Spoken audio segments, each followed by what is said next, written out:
Welcome to Wellbeing TV. I'm Brian Smith. This is Wellbeing TV on MilfordTV.com. And in these episodes, we explore many angles of well-being, whether it be health, sexual health, creative expression, and sexual health, any kind of expression. We are broadcasting here today from Open Studios 2018. It's part of New Haven Art Space, and we are surrounded by offices full of artists with sculpture and music and just a lot of people. So if you hear something that doesn't sound right, it's right. It's basically what we're doing here today for Wellbeing TV, right in the middle of this artistic beehive. It's nice. Have you guys been out there? Yes, we have. Yes. Today we're talking about the Connecticut Nurses Association, and with us is Stephanie and Kim. We're going to go to Stephanie first. Let's find out about Stephanie. It's like Jeopardy. This is like a game show here. It's like Wheel of Fortune. So, Stephanie, where are you from, and what do you want to win? Well, okay, the winning part is out. Okay, the winning part is out. No money involved, yes. So I am Stephanie Knudsen, okay. and I'm a master's prepared registered nurse. A master's prepared registered nurse. Okay. Yes. And my specialty area is in pediatrics and school health and school nursing. So that's me. School nursing. So yes. Before you got into the running the whole thing, you were a school nurse at one time? Yes. So for several years. How many years were you? Oh, you don't have to tell me if you don't want to. That's all right. I don't want to date anybody here. But, that's perfectly fine. I'm actually proud of it. For over 16 or so years. 16 years? Correct. Wow, okay. Yes. All right, that's great. Yes, So you had to deal with all the kids coming in with, I actually have a question about that. First all of right. Did you have to write the excuses to send the kids home? Absolutely. Okay, right. This is for a legitimate great time. purposes. And Kim, I don't mean to steal the spotlight. No. But I have to ask this question. We can ask it later. I'll ask it now. You're a school nurse. You've got kids coming in from everywhere, sniffling, coughing, sneezing. Mm-hmm. How often did you get sick from these kids? Not often at all. No? Not often at all. As a school nurse, do you build up antibodies to what would normally wipe out the human race? I think that's actually what it is. Okay. Actually, did not get sick at all. Really? Yeah. Why? How? Did you go with a mask? Did you talk to the kids from the other side of the room, maybe? Well, some really good good health practices, such as really good hand washing and just teaching children how to stop the spread of germs, things like that. So that's amazing. And good, just healthy habits. That's good. We always have the nice cover your cough. That's a good technique. And then just do that with your sleeve later on. I never understood that. So thank you, Stephanie. And Kim, let's find out about Kim. So my name is Kimberly Sandor, and I am also a master's prepared nurse and a family nurse practitioner. And I'm the executive director of the Connecticut Nurses Association. Okay. Yeah, I've been in that Let me role write for that about down, the executive director.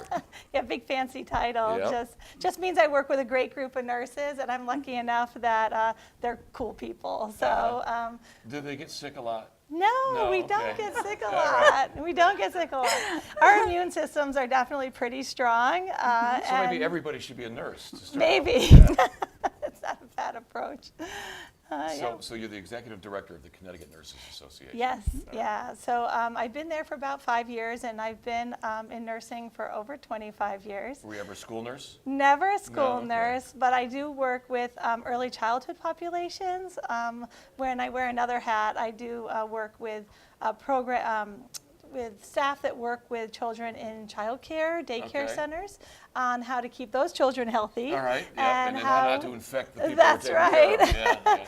And I'm trying to ensure that children with asthma and epilepsy and diabetes and some different conditions are able to participate in those opportunities. Oh, that's great. Now let me ask you this, a couple of questions. First of all, the Connecticut Nurses Association. Is that like a union? Does every nurse in the state have to belong to the Connecticut Nurses Association? No, the Connecticut Nurses Association is a state constituent member of the American Nurses Association, and we are a professional membership association. Not everyone has to join. We encourage nurses to join because we are the only representing organization in the state for nurses. Oh, I see, okay. So you do a lot of lobbying too? We do, yeah. Okay. Our two main focuses of the association are on advocacy policy work, which we do a lot of up in Hartford with our government relations committee and things like that, and we do professional development.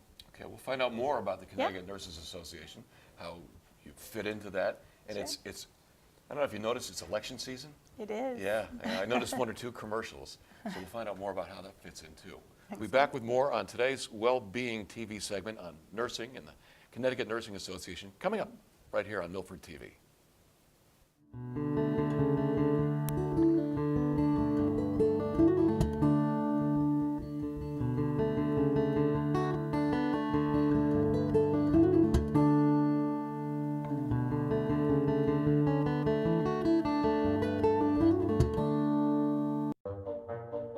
They call me Prince like I'm royalty or something.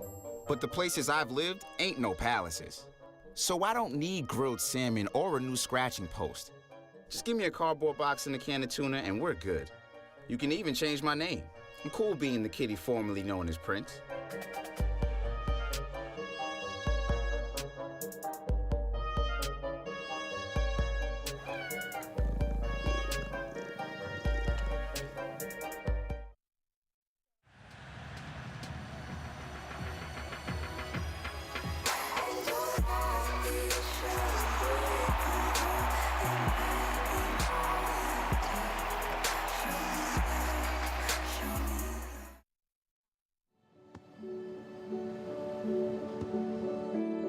I don't remember how it started. Go to that. Our back and forth. It always came back. Dad! You probably don't remember what you told me, That was perfect. but I heard every word.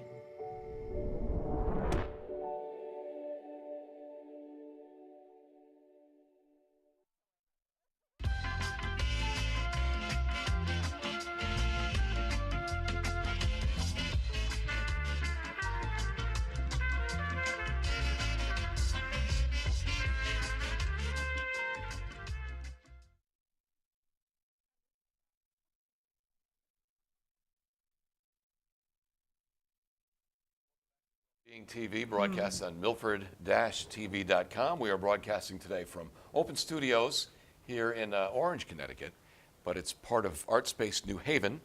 So and it's artists from all over Connecticut are here. So if you hear something while we're talking, it's just the artists. The place is like a beehive of activity.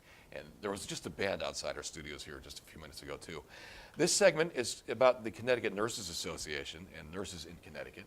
And with us is Stephanie, who, Stephanie has a couple of different titles. Can I mention you're past president of something, or should I not mention that at all? Absolutely. Okay, she's the past president of the Connecticut Nurses Association. Correct. And now you're the representative for school nurses.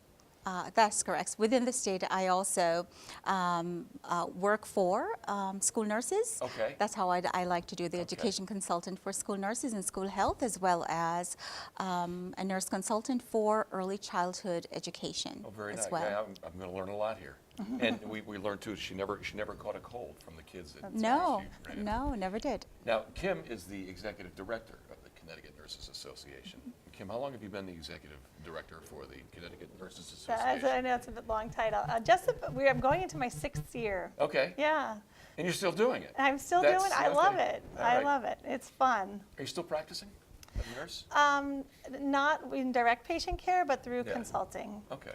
So you want to stay away from the colds and the germs. I got I'm just so kids. concerned. Okay. All right. Well, see, there's another help for you, building up those antibodies. That's right. All right. Let's talk about, everybody seems to know a nurse. That's right. You know, but and what we'll learn here today is there are a lot of different many, it's a kaleidoscope of It is. nursing vocations within the nursing umbrella. Yeah. What should we, what's the best way to present that to people who, just think of nurses as being the person at the hospital who comes in with a chart and says, the doctor will be here soon. Right. What can we do for you? Well, I think it's very appropriate that you said everybody seems to know a nurse. There's over 4 million nurses across the nation, and that comes out to about every. How about 4 million? 4 million. Yes. Yeah. Wow. So that's one nurse for about every 100 people across the Okay. nation. And in Connecticut, we're extra special and lucky because we come out to about one nursing license is issued in our state for about every 54 residents in Okay. our state. All So our state is well cared for at the moment with nurses. So often everybody does know a nurse, whether they're in the family or they just run into them in their professional lives or personal lives or whatever. And broken down, you said one nurse per 54 people here in Connecticut, but those aren't all just the nurses that we think of stereotypically as being nurses. Right. What other kind of, the nurse you would see in a hospital, is there a certain nomenclature for that kind of nurse? Yeah, so we see nurses in all places, right? Yeah. We see them in hospitals or what we call acute care settings. We see them in our churches. We see them in our schools. We see them in our healthcare provider offices. They're everywhere. And we talk about nursing with 3 professions. We have licensed practical nurses, registered nurses, and advanced practice registered nurses. Each nurse degree has a different level of education, and we're really lucky in our segments that you're doing here today is that we're actually going to get to hear from the director of the undergraduate program at Fairfield University. Okay. So Yeah, she'll we're going be to talk able more about the education. really dive into some of the standards of the education and be able to talk about that.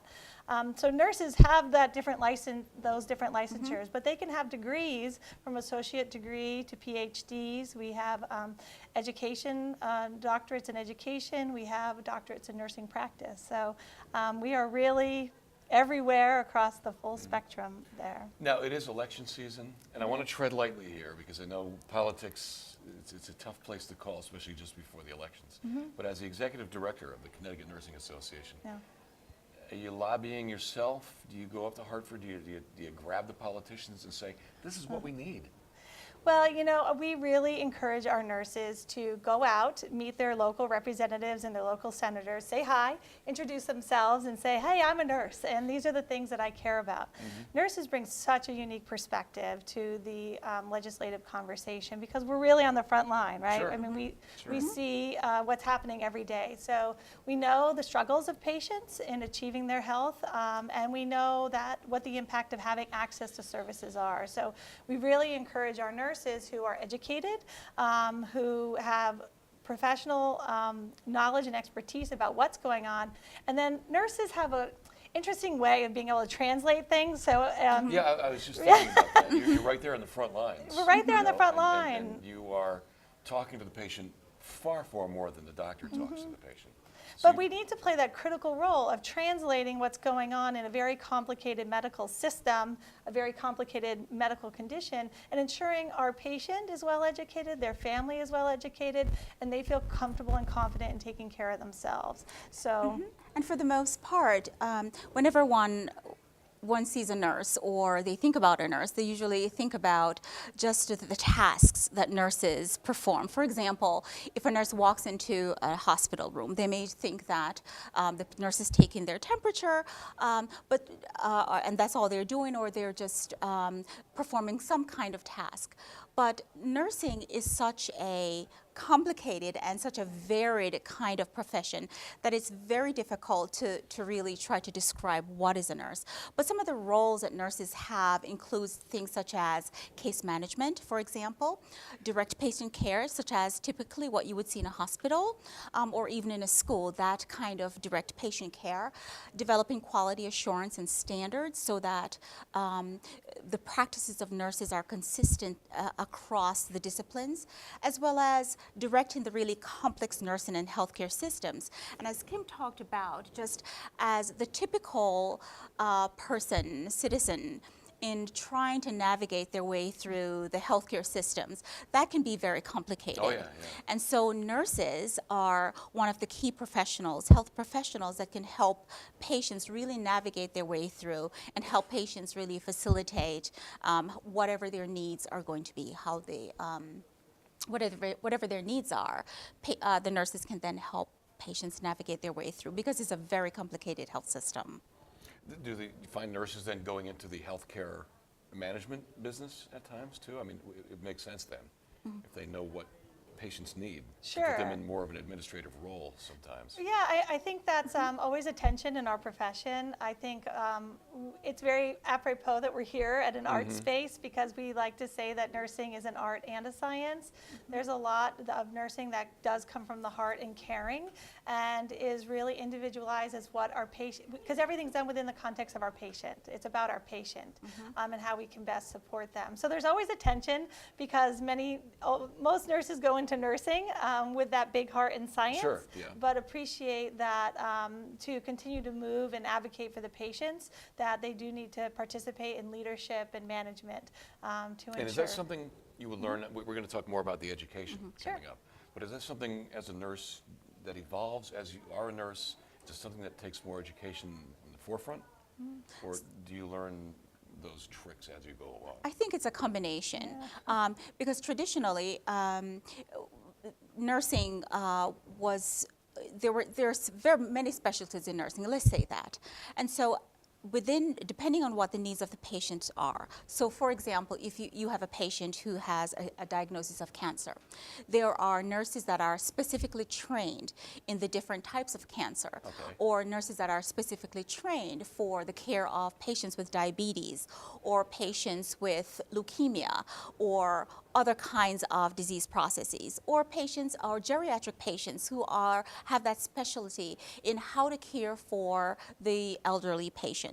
So within those different specialty areas, nurses have the information and the knowledge, both from their undergraduate experience, but also from their experiences in those discipline areas. Would you agree, Kimberly? Yeah, we come out as generalists, and then we're able to use that foundational knowledge wherever. To steer it to where you have Which to go. goes right Sure. into the leadership part as Sure. well. I was never formally trained as, go and be a nurse advocate. As like a I didn't business take person, that's what I was curious about. Yeah. Nobody said, hey, Kim, go take a course and be a nurse advocate, right? But through our undergraduate training, we're taught about the importance of us advocating for our patients.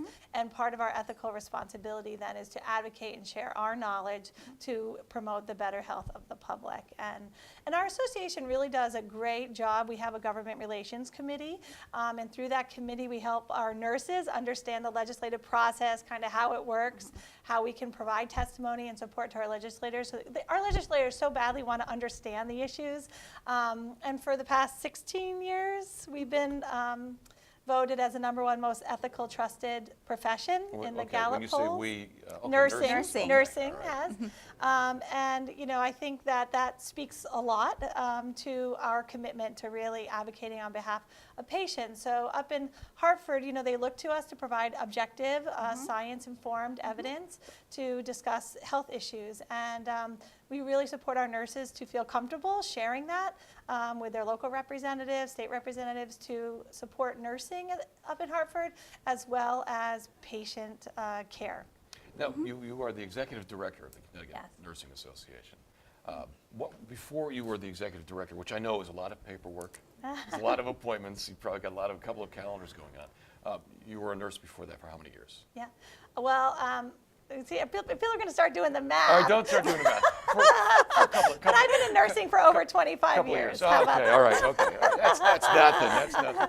And You can subtract the five. What was There your you go. specialty? What was your specialty? I started out as an acute care cardiopulmonary nurse. Okay. Always wanted to work with kids, but it kind of broke my heart working with the sick Talk to children. Stephanie here. Yeah. Yeah. So I went back to school and became a family nurse practitioner, and I've worked in medically underserved communities, Okay. So providing. that's where you started picking up the paperwork part of it. As a family practitioner. Paperwork is just a way of life these days. All right, And so actually you know what I'm now, hearing here is you enjoy it's it. electronic health records now, less paper. So do you find any of the experience helps you deal with politicians?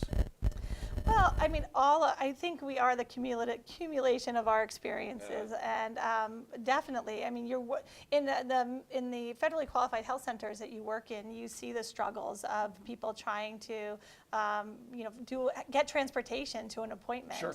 and just something so simple as that, receiving a follow-up telephone call.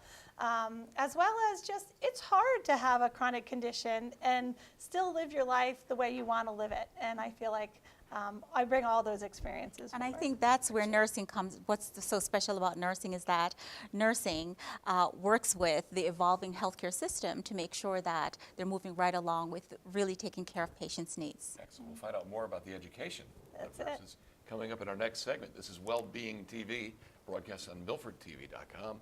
As we broadcast live from the artistic space here at Open Studios 2018. You can probably hear some of the bands playing in the background. It's terrific. Thank you, Stephanie. Thank you, Kim. You're We'll be back welcome. with more right after this.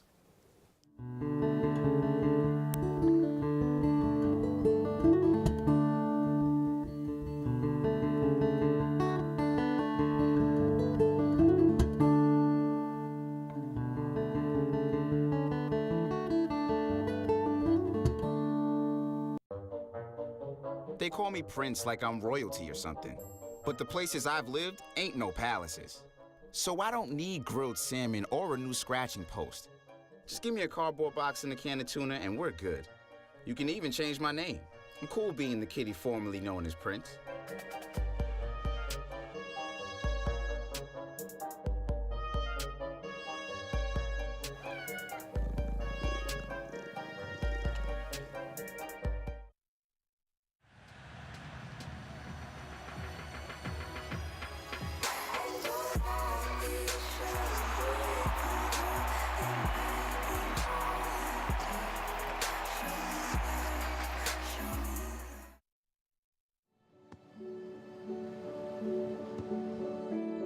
I don't remember how it started.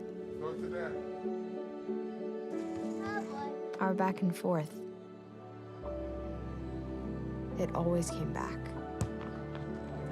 Dad! You probably don't remember what you told me, That was perfect. but I heard every word.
So here's my black marker. Oh, wait. Oh, hey. Oh, okay. I found my pen. All right. All right, welcome back to Wellbeing TV, broadcast on MilfordTV.com. We're broadcasting for Open Studios 2018. It's part of New Haven Art Space, and we have a busy building here. Our studios are right in the middle of it. It's terrific to be here, and we have some terrific guests from the Connecticut Nursing Association. We've got Linda, Karen, and Kim now on our panel. And let's start finding out about our newest panel members. Linda. Hi. Hi. It's Linda. Yes. Oh, Hi, and- Brian. and where, again, it's like being on Jeopardy. So tell us a little about Linda. Sure. So thanks for having all of us here today. I'm the undergraduate nursing program director at Fairfield University's Egan School of Nursing and Health Studies in Fairfield. And I've been a pediatric nurse for over 20 years. Okay. Pediatrics. Yeah, so again. Did you catch any colds? No, Okay. actually, my first year as a pediatric emergency nurse, I got the highest fever I've ever had. Really? Okay. Yeah, All right. in my life, and probably due to not great hand washing. So I learned my lessons early on. And yeah, so I have been pretty healthy since. But it creates antibodies and you're all set. For sure. And you wash your hands. Yes. Okay. My patient care interests, because I still work at the bedside at an area children's hospital, Okay. I really like taking care of very injured children, children who, you know, were well earlier in the day, and some big event happens in their lives and are injured and need my specialized And that's attention. What you're currently doing that. Okay. Yeah. All right. Well, nice to meet you. Yeah, you as well. Karen. Hi, Karen. Hi. I have to apologize. I thought you still had my pen, so I was going to work up a bill and a receipt for it. It's all right. So tell me about Karen. So I'm Karen Wexel. I'm here today to represent the art of nursing. She's doing the science of nursing. I'm a board-certified holistic nurse. Been in nursing a lot longer than it sounds like most of you have been, so we're not going to name what year I graduated. We won't but mention. yeah, we're not going I to talk learned about how that's many years. With all guests, it's always very sensitive, just for a while. Right, For exactly. as long as you have to be. Yeah. Exactly. You And so mentioned numbers. right now what I'm doing is I'm working as a chronic care coordinator and a health coach at Yale New Haven Health and across the spectrum with employees, employee health and Nice. wellness. And have you met Kim? I Do we know- I know Kim very Kim is well. the We're- executive director yes. of the Connecticut Nurses Association. Yes, I was So very in lucky to case- present at in her case you need to conference. talk to her, we'll have you in touch. She's right there. Karen was a presenter at our annual convention last Oh, year, okay. sharing Oh, about the importance oh, of presenter. wellness. Yeah. Very nice. Have you ever worked with kids and catch the worst fever you've ever had in your life? No, No? I don't do children. Okay. I'm all an right, 'cause we'll all wear adult the- care we'll all wear the nursing. mask. Exactly. So, exactly. Linda, you were with the undergrad program at Fairfield University. That's correct. All right. This is you've done the science of learning to be a nurse. Sure. I want to start first with the definition, the differences between different kinds of nurses. And I know we talked about this a little bit. We talked about licensed practical nurses, which is the LPN, and a registered nurse, which is RN. You hear that a lot, but I don't know if everybody knows exactly what that means unless you're really involved with the nursing profession. So let's start there. What is the difference? If you Sure. can outline some of that. Okay, so licensed practical nurse, as their name implies, focuses on the practical aspects of nursing. So some of the tasks that are related to the care of patients. Their education usually takes about a year, and they sit for a licensed practical nursing examination. That is different than a registered nurse. A registered nurse can pursue 3 avenues of education, so a diploma, an associate's degree, or a baccalaureate degree in nursing. In the state of Connecticut, we currently we no longer have diploma programs. We only have associate degree programs, which are usually about 70 credits to complete, and then we And this have... is as a registered nurse? Correct. Okay. And then we have the baccalaureate programs, which are about 130 credits. Regardless of whether you go the associate's degree route or the baccalaureate route, you complete and you get your degree from your institution, but you have to sit for a licensing exam. You cannot use the title registered nurse until you sit for that exam and pass. Okay, so the licensed practical nurse is about a year. Is that it? How many years for being a registered nurse? Is that a 4-year? So either the associate's degree, Right. which is about 2 That's years. 2 years, okay. Yep, and the bachelor's degree bachelor's is is about 4. About 4, okay. So where does one go, first of all? And we talked a little bit about this during one of the breaks. It's one of the toughest professions to get into for a lot of reasons. Yeah. Why is it so tough? I mean, what can we tell the people? Maybe you've got somebody who wants to start out in this. And I want to also not go with the stereotypical, it's a female profession, because it's really, it isn't. I see more and more guys that I've known through life who really want to pursue this. So what do you tell somebody who's maybe embarking on this career? What's the first step they take? And Linda, you can handle this, Yeah. or Kim, you can handle this. I'd like to encourage everyone to be informed. Really think about what are their areas of interest and what are they passionate about. The nursing programs, our state is blessed with many, many wonderful nursing programs, and every single one of them have tons of qualified applicants every year. I don't know if you know the exact numbers, but that can't, even though they're highly qualified, we don't have enough seats for them. Okay.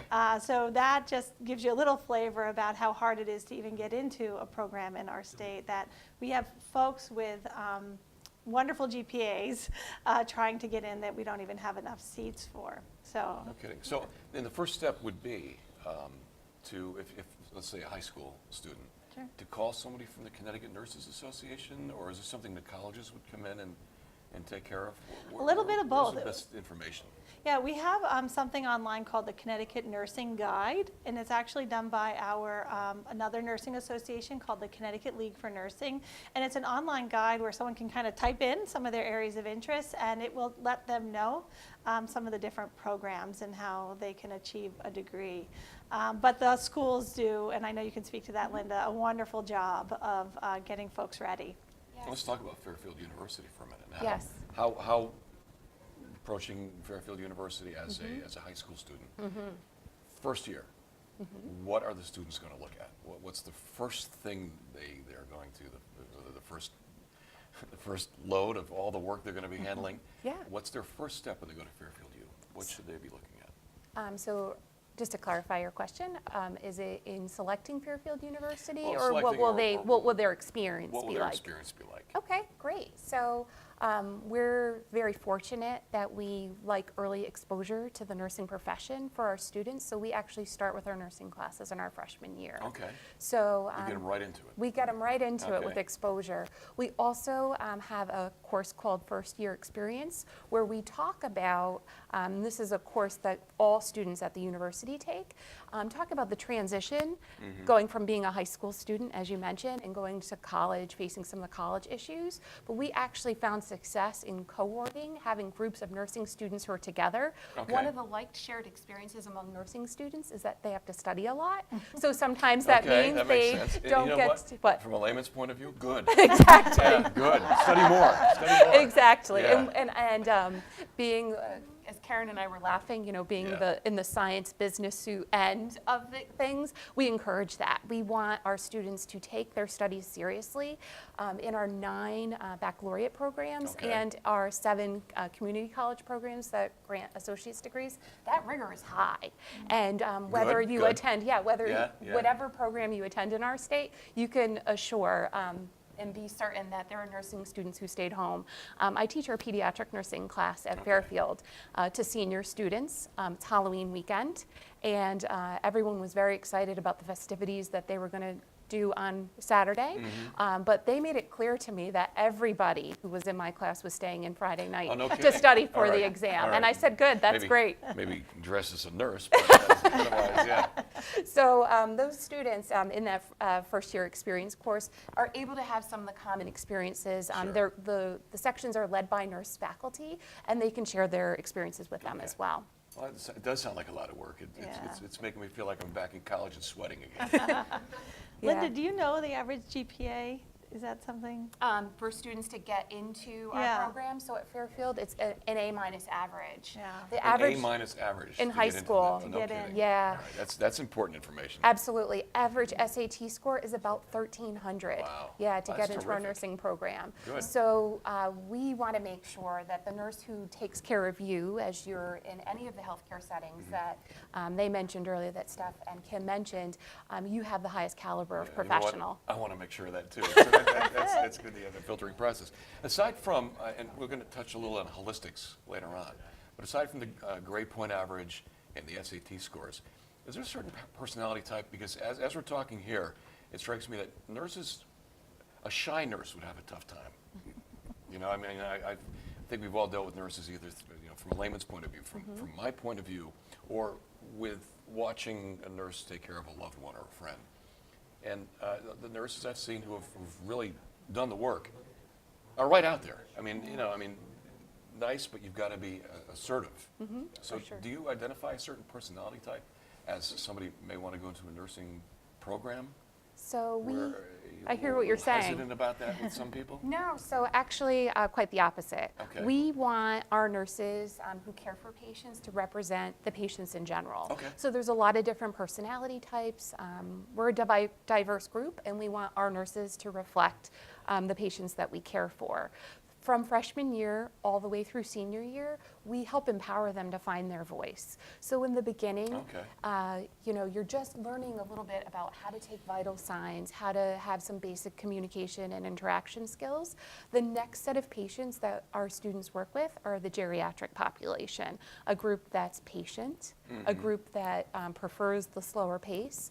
We then go to the mental health population, a group who has significant needs, but if our students are a little bit slower in responding, it's actually a good thing compared to a patient who needs a medication very quickly. Then we progress into our surgical and to our acutely sick patients. And then we have pediatrics and maternity. All of these experiences culminate with a leadership course, as well as courses where they learned how to apply research findings into their practice. Okay. Let's talk for a second about just the occupation of nursing. Now, Kim, you had said earlier that there's one nurse per 100 people in the country. Right. Connecticut, we have 1 for 54 people. Yeah, about that. So, and we need more nurses. Is that the bottom line? Can we lower that number? Is it it's a growing. It's a hard question. You don't realize how hard that question and we really only have is. We only have about a minute here before we have to take a break. Just think of every profession out there right now has intergenerational. We have the millennials, mid-careers, and most of our profession is over 55. So it's just as important that we keep the new nurses coming on as we learn from the older ones before they leave. Oh, that's a good idea. Yeah. That's a way to look at it. All right, well, we're talking with some representatives from the Connecticut Nursing Association. It's the Wellbeing TV, broadcast on MilfordTV.com. We'll be back with more after this break.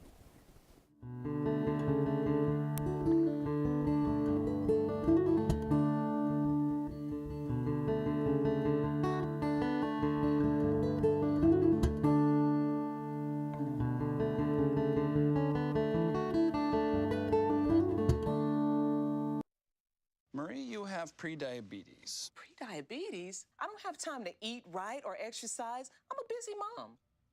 Oh, you're a busy mom. Yeah. This is great news. Busy moms never get prediabetes. Wait, what? Let me just... Yeah, this is all the people at risk for prediabetes, and way over here, busy moms. No?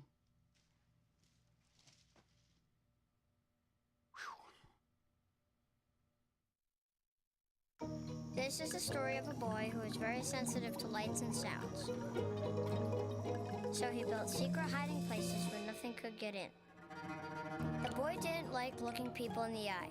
It made him feel uncomfortable. One day, he found out he had something called autism. His family got him help, and slowly, he learned how to live with it better. Early intervention can make a lifetime of difference. Learn the signs at autismspeaks.org.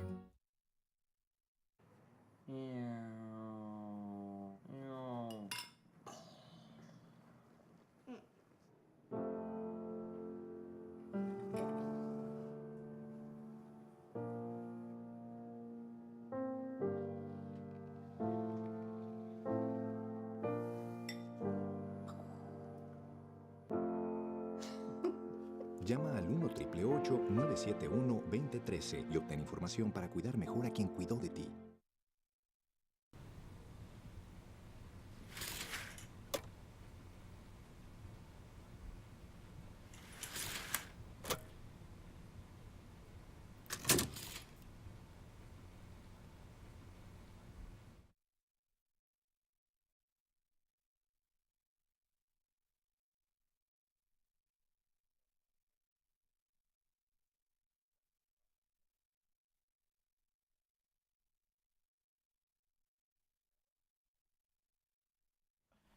All right, welcome back to Wellbeing TV, part of MilfordTV.com. We're broadcasting from Open Studios here in beautiful Orange, Connecticut. Big office building full of artists today, including some bands, and it's fun, and there's a lot of noise, so we have some guests who will be walking by and peeking in once in a while. But here in our chairs, we've got some representatives from the Connecticut Nursing Association. We have the executive director of the Connecticut Nursing Association. Kim is with us. Yeah. Karen is with us. Karen, we're going to talk to you in just a few seconds about holistic dealings, holistic learning and processing of patients. Okay. So Karen is with us, and Linda is with us as well. So Linda is from Fairfield University. She's dealt with the science and the nuts and bolts of becoming a nurse. And there's a lot more to it than I think any of us thought. GPA average of A- To get in.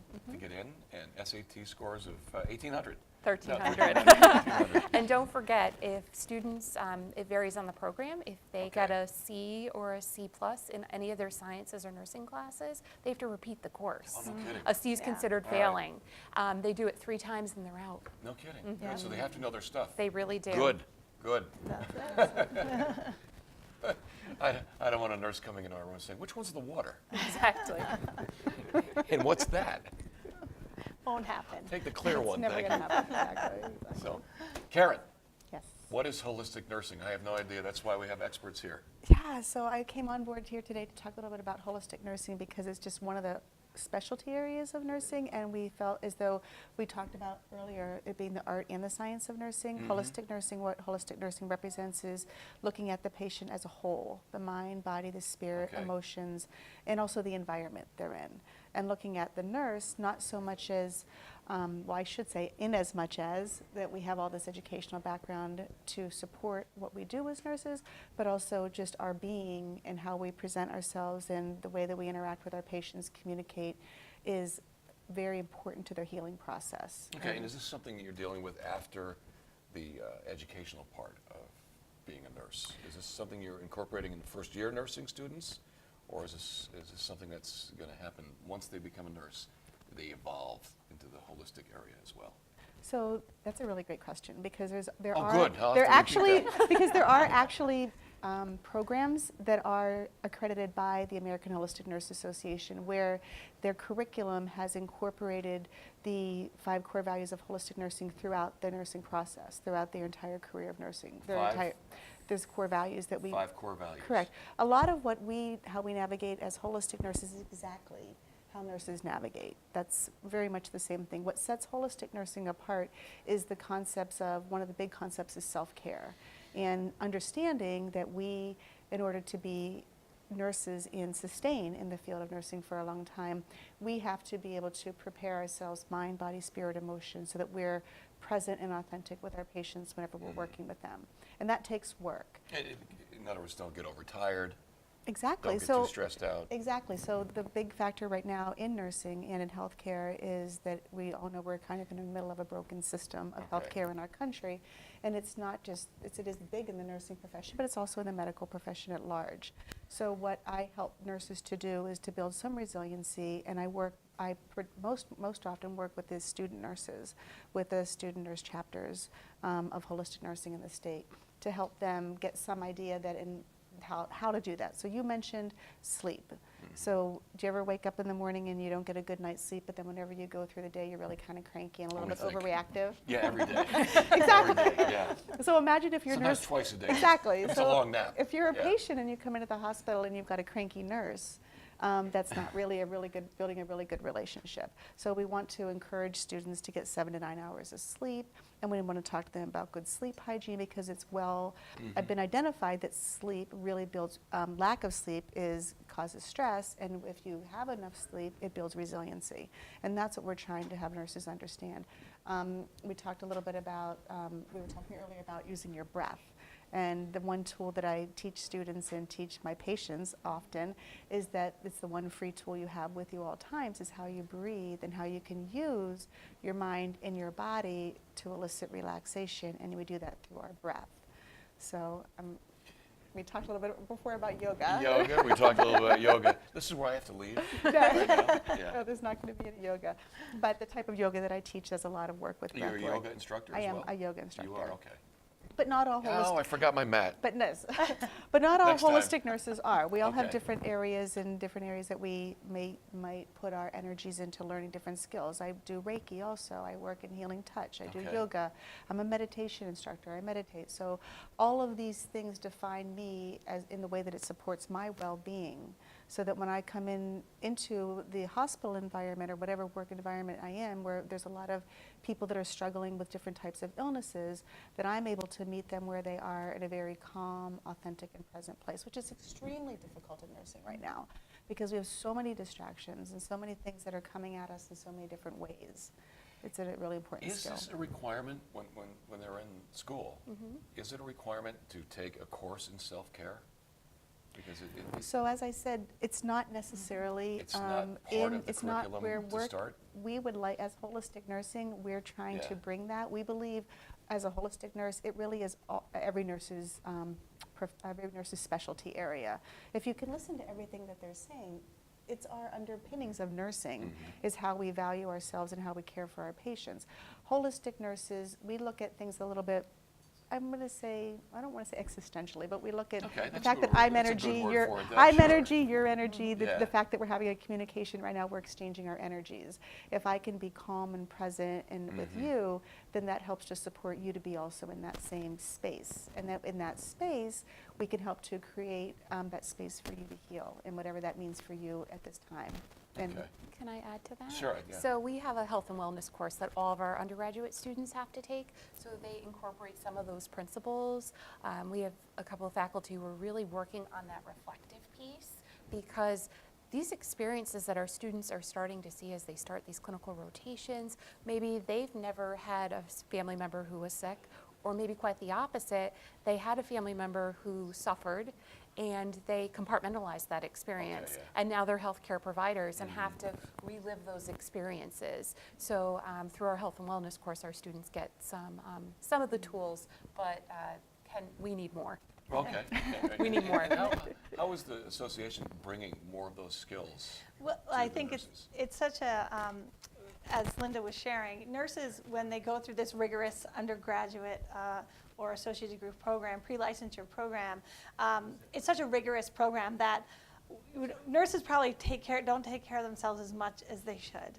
And trying to make sure that we take care of the caregiver as much as we take care of our patients.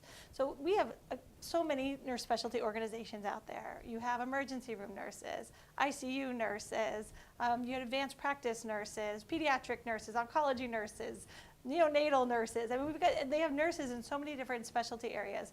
But the holistic nurse, their philosophy spans all of them and really helps the nurse as much as it helps the patient. The core nurse. Yeah. So it's really wonderful, and we're looking to do more work together to ensure our students and our nurses do it. Last year, Karen was a presenter at our annual, we had our 100th and 12th annual convention this year. Of the Connecticut Nurses Association? Of the Connecticut Nurses Association. Since 1904, nurses have been coming together in our state to advocate for nursing and patient care. So pretty good history there. And Karen was one of the presenters last year and had a full packed room with a lot of excitement coming out as nurses realize the stress of their job. It's so important to take a deep breath, right, Karen? Did you teach yoga at this convention? Actually, no. We didn't do yoga, but we used breathing, and we use a lot of, like I said before, that's the one tool that you have that's free and it's easy and it's under your nose and it's always available. And I would imagine and ask you that if you were really under a lot of stress, what would you normally do? You would probably clench your teeth, hold your breath. Little kids do it, they turn red.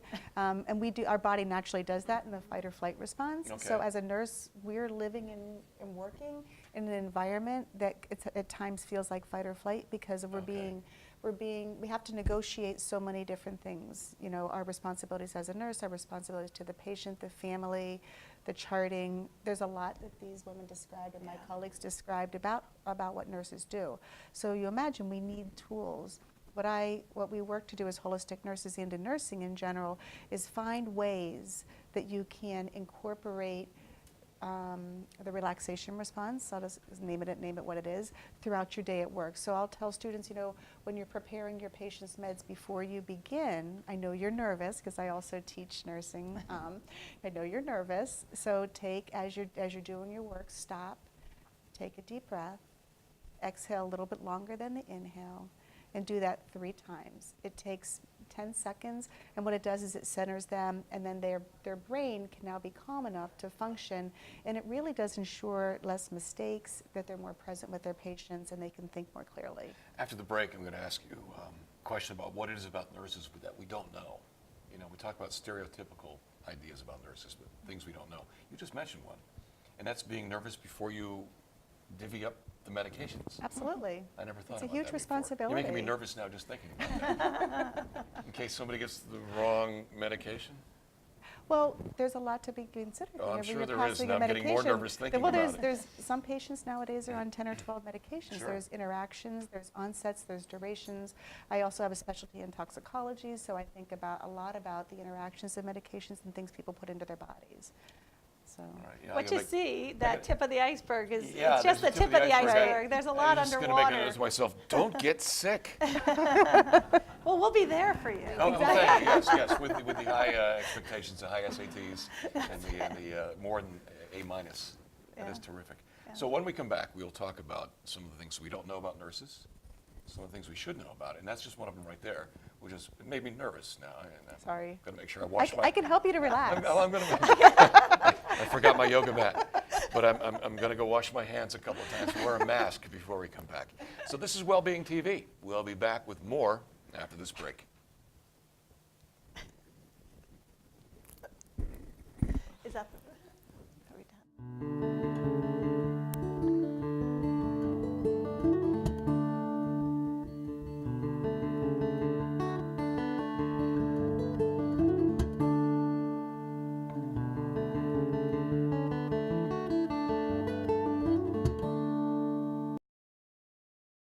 Hey guys, how are you today? Good. I'm here to talk about how with technology you can make amazing worlds.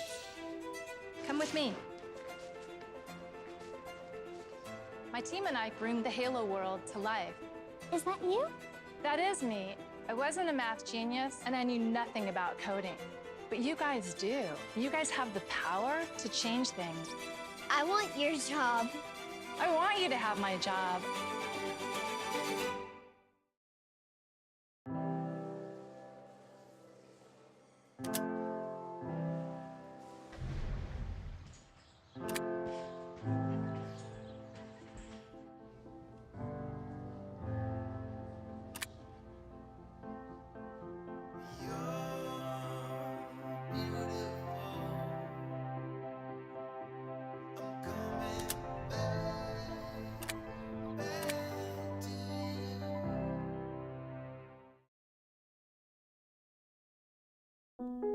Queen is just my everything. His smile did it. His smile, his eyes, his knowledge. My landlord, he decided that he wanted me to move based on the fact that I was transgender.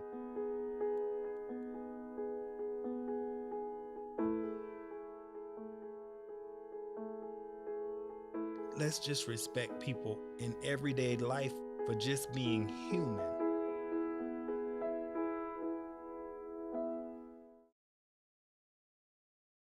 Sometimes the things we do or say can make others feel hurt, Such a weirdo. excluded, or isolated.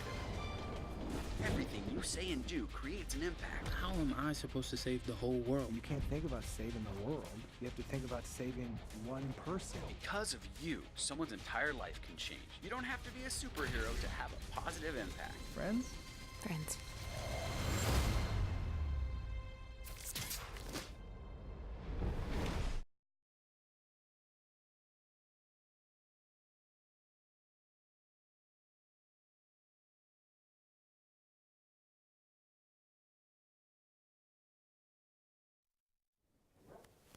Welcome back to Wellbeing TV, broadcast on MilfordTV.com.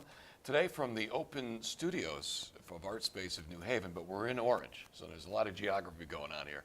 I'm Brian Smith, and we've got our panel from the Connecticut Nurses Association, and I'm going to try to go down the list here as fast as I can. Linda, and Karen, and Kim at the end, and Stephanie right there. Yes. How you doing, Steph? Welcome back. Thank you. You're back on the panel again.